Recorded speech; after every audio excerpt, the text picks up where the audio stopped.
Hello, I'm Jennifer, and I'm 36 years old. Growing up, I was always told that as a woman, my place was in the kitchen, in the home, but I refused to accept that role and worked hard to carve out my own identity, determined not to let anyone take advantage of me. Unfortunately, things began to unravel when my husband and mother-in-law started making important decisions without consulting me. One day, I confronted my husband about his plans to expand the house without even discussing it with me first. His response was dismissive, claiming that because he was the main breadwinner, he had the right to make decisions on his own. I tried to explain how vital communication was in our marriage, but he shut me down, telling me to stay out of it.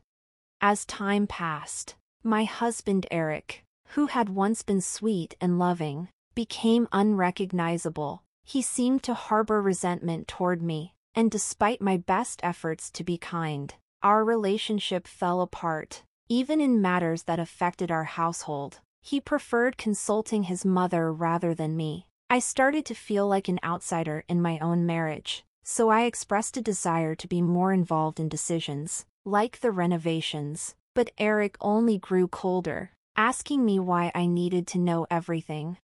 The constant arguing became a staple in our conversations, and our relationship reached a breaking point. The toll it took on me, my children, and my extended family was devastating. Friends and family urged me to leave, but my commitment to the marriage kept me from taking that step. I couldn't imagine life without him. Things began to shift when my mother-in-law, Emily, became more involved in our lives. The more I saw of her, the more things didn't add up. It became clear that she and Eric were hiding something. Her visits, which used to be brief, started to stretch longer. Initially, she'd stay for a couple of months, but soon, it seemed like she was there all the time. The problem was, she wasn't mentally stable. One day, she greeted me sarcastically, calling me her favorite daughter-in-law. I reminded her that I was her only daughter-in-law, but she dismissed it, calling me dull. When I asked what brought her to our home again, she told me she was dealing with something related to Eric and that it was none of my concern. Growing increasingly worried about the shrinking household funds, I finally confronted Emily. She immediately accused me of stealing and threatened to tell Eric. I made it clear that I wasn't accusing her but was simply concerned about the situation. She stormed off in anger, likely to complain to Eric. But by then, I was numb to the drama. The constant threats didn't faze me anymore. I just wanted to avoid them both.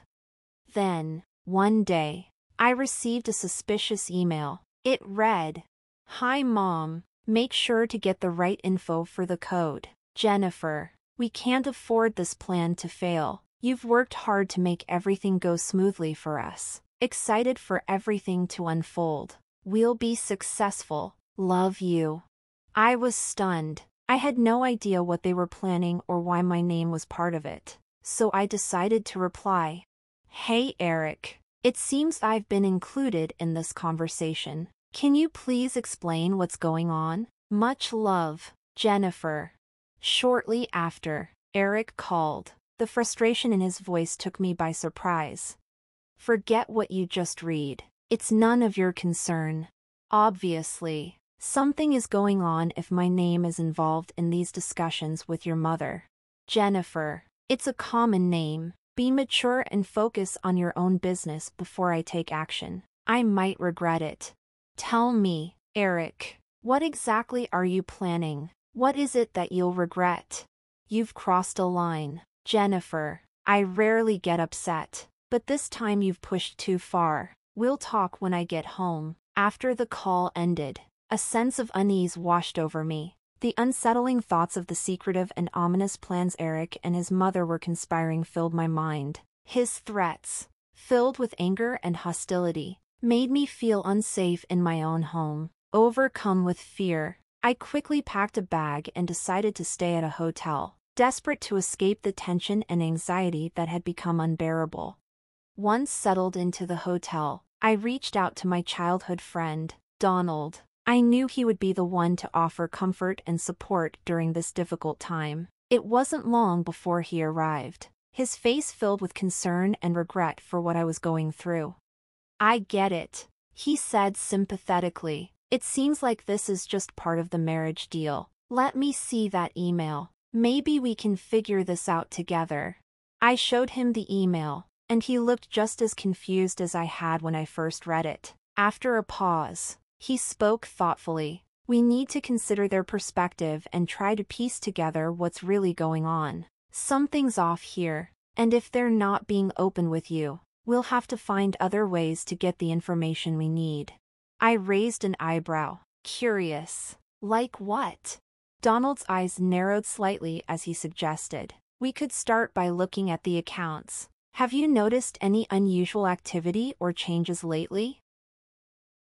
I replied, "The shared bank accounts have been steadily depleting." I'd confronted both Eric and Emily about it, but, as expected, they dismissed my concerns. "All right, let's start here," Donald said, his voice calm but focused. A tech expert, Donald had the skills to get into systems when necessary, and I could already see how invaluable his expertise would be. As I gave him access to our bank accounts and financial records, he meticulously examined every detail, searching for anything unusual. After a thorough investigation, we uncovered something shocking. My husband and mother-in-law had been involved in illegal activities to enrich themselves. The suspicion grew stronger when Donald dug into Eric's email account and uncovered a trail of incriminating evidence. They were siphoning money from Eric's company, with a clear plan to frame me for the crime. "This is what Code Jennifer refers to," Donald said, his voice steady. "They're setting up a scheme to make it look like you're behind all this." I was stunned. "So, Eric's going to move the stolen money into our shared account and make it look like I'm the one taking it?" "Exactly," Donald confirmed. "It's a twisted plan, and I can't even begin to understand why they'd go to such lengths." Tears welled up in my eyes as the reality of it hit me, but Donald quickly urged me to stay focused. "You're on the edge of losing everything unless we act. We need to make this count." Feeling both the weight of the situation and a growing sense of urgency, I knew we needed to do more than just go to the authorities. I needed to make them pay for what they were planning. I wanted to take back control. That's when a thought struck me. What if I approached Eric with a tempting business proposal? Something shady, something he couldn't resist? It would draw them out and expose them for what they really are. Donald nodded, impressed by the idea. "Let's work with that, but we need to move quickly."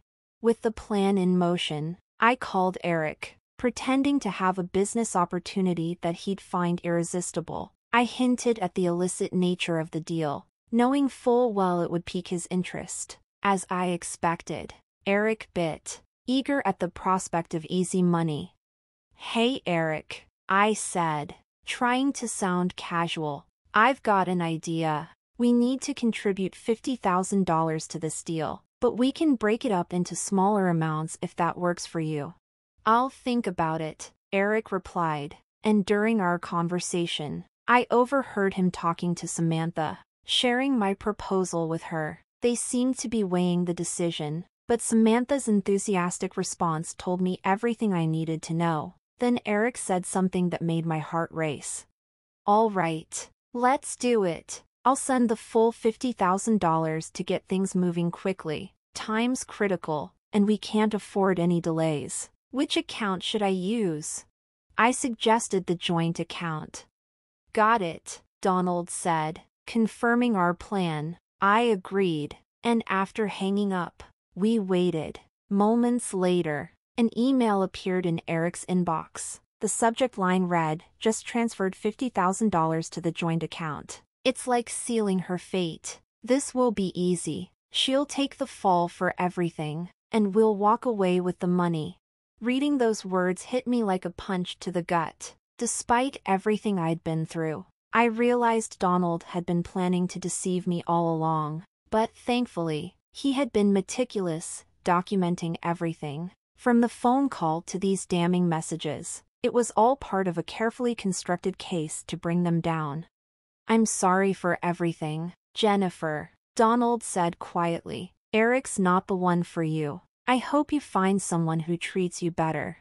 "I feel the same way," I whispered, feeling a mix of relief and sadness. The next morning, Donald returned to my hotel room to continue our investigation. My goal had shifted from merely exposing Eric and Emily to holding them accountable for everything they'd done. I was determined not only to seek justice for their actions but also to reclaim what I had lost in our marriage, the years of emotional and mental torment. I wanted them to face the consequences, to make sure Eric was left to live a miserable life with his mother, just as they'd planned for me. Donald's unwavering support meant the world to me, and I found myself wondering why I hadn't married him instead. "Why are you looking at me like that?" he asked, noticing my stare. "Nothing, just, no reason, my bad. Let's stay focused," I quickly replied, shaking off the thought. We continued working tirelessly, and each breakthrough we made brought us closer to our goal. Every step we took in unveiling Eric and Emily's scheming felt like a small victory. I couldn't wait to see their world come crashing down, just as they had hoped for mine. The thought of them facing the chaos they had created for me was almost too satisfying to imagine. A week passed, and Eric was growing anxious about my absence. I stayed distant, knowing his fate was already sealed. He was headed for a long prison sentence, and I had a front-row seat to the downfall. It was time to set our plan into motion. I arranged a meeting with Eric and Emily at a busy cafe, knowing it was the perfect setting for our next move. As they arrived, I felt the familiar rush of adrenaline. I discreetly pressed the record button on my voice recorder, ready for the final confrontation. "I'm glad you both could make it," I said, trying to keep my voice steady. "But let's not waste time. Why did you choose such a crowded cafe for this?" Eric looked uneasy. "I'm starting to feel like this is a bad idea," he said, his voice tight. "Relax, Eric," I reassured him, feigning calm. "I like this place. It's like we're hiding in plain sight. But you called to update me on the business deal we discussed. Why has it taken so long? And why weren't you home earlier?" "I've been handling the details of the deal. Wouldn't you rather everything be done properly?" "Trust me, Jennifer," he replied, shifting uncomfortably in his seat. I reassured Eric. "Okay, but when will we get our money back?" Soon.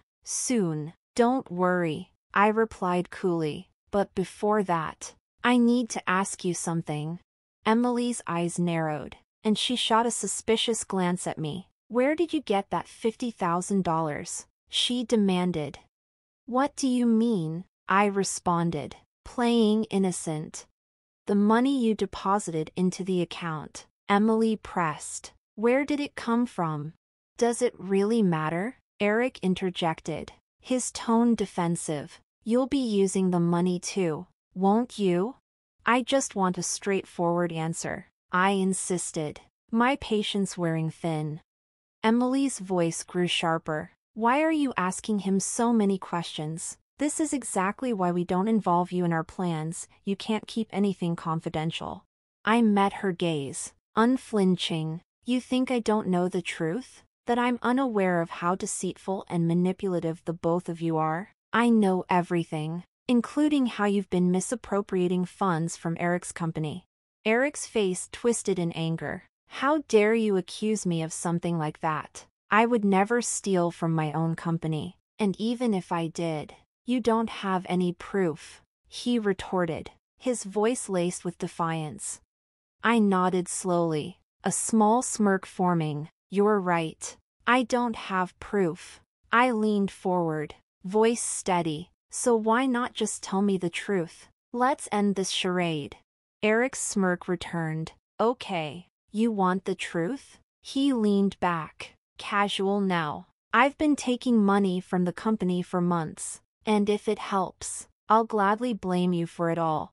They both laughed, like villains who just revealed their grand scheme. Despite the anger bubbling inside me, I kept my composure. Gotcha, I said coldly. What? Eric sputtered, confusion flickering in his eyes. I said I caught you, I replied with a smirk. I just got you to admit everything. Eric scoffed. Are you playing detective now? He mocked. I might not have detective skills, I replied, my voice calm but firm, but I know how to document things. I pulled out the hidden recorder, showing them the evidence of their complete confession. Emily's face drained of color as she let out a panicked scream. Eric, do something, she shrieked. Eric lunged for the recorder, but it was too late. I had already anticipated his move, and he was too slow. The scene erupted into chaos as Eric began making a scene, shouting angrily and waving his arms in a desperate attempt to seize the evidence. At that moment, the photographers I had hired began snapping photos, capturing every moment of the confrontation. Onlookers started to pull out their phones and stream the drama live. It quickly turned into a spectacle. Donald stepped in, restraining Eric as the photographers documented the whole scene. The tension in the air was palpable, with Eric's rage threatening to boil over. He glared at me and Emily, his body shaking with fury as he realized his world was collapsing. Meanwhile, Emily was screaming at the bystanders, hurling insults and trying to create a scene. It was clear this wasn't going well for either of them. The chaotic scene quickly drew a crowd, and in the midst of the commotion, I made sure to collect all the evidence I could: video footage, audio recordings from our meetings, email chains, and details of the bank transactions. Donald and I meticulously reviewed every piece of information, knowing we had what we needed to expose the truth. With the evidence firmly in hand, I made my way to the police station to file a report.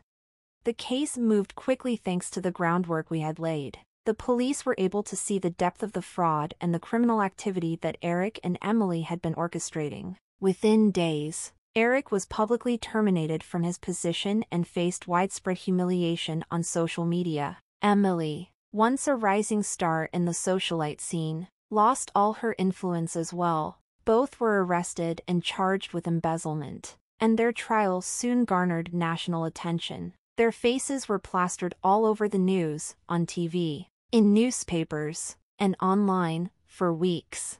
Donald and I were hailed as heroes for our hard work and determination in bringing them to justice. But for me, the real work had just begun. Amidst the whirlwind of Eric's trial, I filed for divorce, using the negative publicity surrounding him to negotiate a substantial settlement. I also sold the house we had shared. There was no way I could remain there, haunted by the memories of everything they had put me through. It was time for me to reclaim my life and my independence. Watching Eric and Emily crumble, I couldn't help but feel a sense of satisfaction. They had believed themselves to be smarter, more calculating, but I had outwitted them at every turn. In the courtroom, they often shot me venomous glares, especially when I was called to testify. When it was my turn to take the stand, I shared every detail I could recall, speaking with a calm confidence that contrasted sharply with their desperation. I couldn't help but tease them a little, letting them see how thoroughly I had exposed their crimes. The prosecutors had a strong case, and no hostile glares from Eric or Emily could change the fact that they had dug their own graves. I knew it was only a matter of time before they were locked away for a long time. While they sat behind bars, I embraced a new life, one of luxury and freedom. I documented my journey, chronicling how Donald and I had uncovered the depths of their corruption in a best-selling book. And as the trials came to a close, I reveled in the sweet taste of revenge. Justice had been served, and I had emerged victorious.